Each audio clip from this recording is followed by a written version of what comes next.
Hi, I'm Ryan from Scotland, and this is my decimal tutorial. And this is the number 0.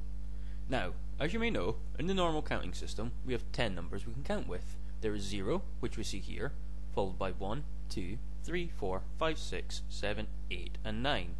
And that's basically what decimal means. It means that we are using 10 numbers to count with.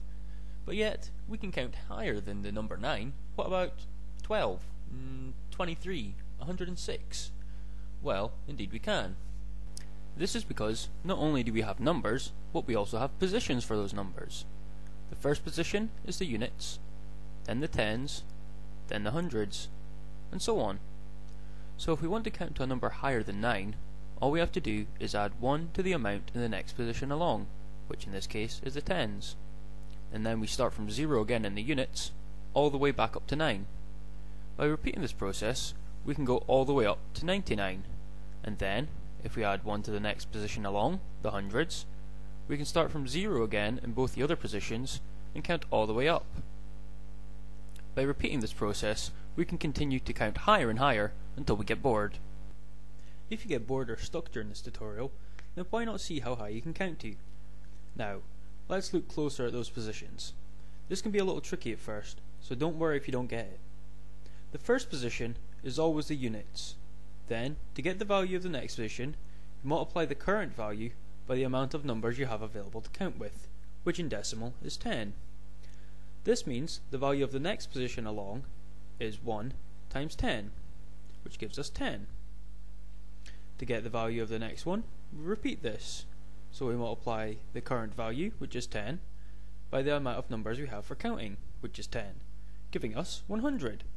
To get the value of the next position along, we multiply 100 by the amount of numbers we have to count with, which will always be 10 in decimal, giving us the thousands. Still with me so far? Right, let's keep going. So from this, we can see that each number is worth that many of the value of its position. For example, here the 3 is in the hundreds position, so it is worth 3 hundreds, which is 300. But what if we want to know the value of the 6 in this number?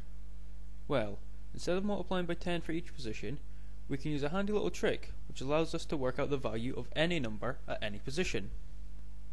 First, you take the amount you're multiplying by each time you move position. In the case of decimal, it's 10, and multiply it by itself the same amount of times as the position you want to know minus 1. Sound complicated? Let's work through the example. I want to know the value of the 6 in this number. So I count along and I see that it's at the 7th position along. So I multiply 10 by 7 minus 1 times, which gives me 10 multiplied by itself 6 times. This can also be written as 10 to the power of 6, meaning exactly the same thing but taking a lot less space. If we work this out, either by doing 10 times 10 times 10 times 10 times 10 times 10, or by using the power of button on the scientific Windows calculator, we can see that the 7th position along in decimal is the millions, so the value of the 6 at this position is 6 million. We can get a formula out of this, which will hopefully make it a lot easier to remember. The value, which we'll call V, of a number at a position, which we'll call P, equals the amount of numbers you have to count with, which is known as the base. In decimal it's 10, so we'll call that B, to the power of the position you want to know, P, minus 1. V equals B to the power of P minus 1. The value equals the base to the power of the position minus 1. So for a decimal number at the third position, the value is 10 to the power of 3 minus 1, which is 10 to the power of 2, or 10 squared, which is 100. The third position along in decimal is worth 100.